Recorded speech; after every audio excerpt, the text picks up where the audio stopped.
Hirap ko lang. Nag-joke ka na lang dyan eh. Ano, Miguel. Sina?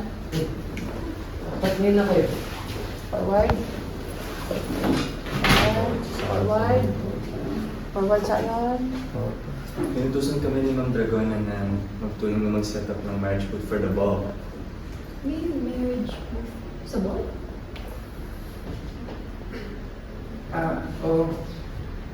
Tradition talaga dito sa Brighton Bay na kung sino yung mananalo, hingit ng Brighton Bay Ball, eh sila yung unang magbubukas ng marriage booth.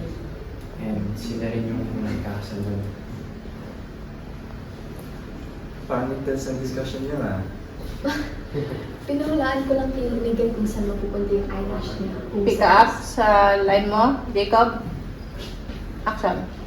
Paano intense ang discussion niyo Pinuhulaan ko lang kay Miguel kung saan mapupunta yung eyelash niya. Kung sa taas o baba.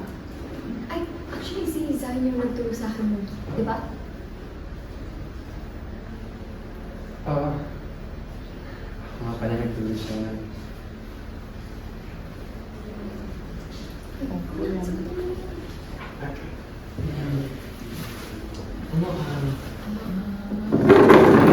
Kaya sa balis. Kasi yung weird na masagot mo yun. Sagot ko kasi tapos nila.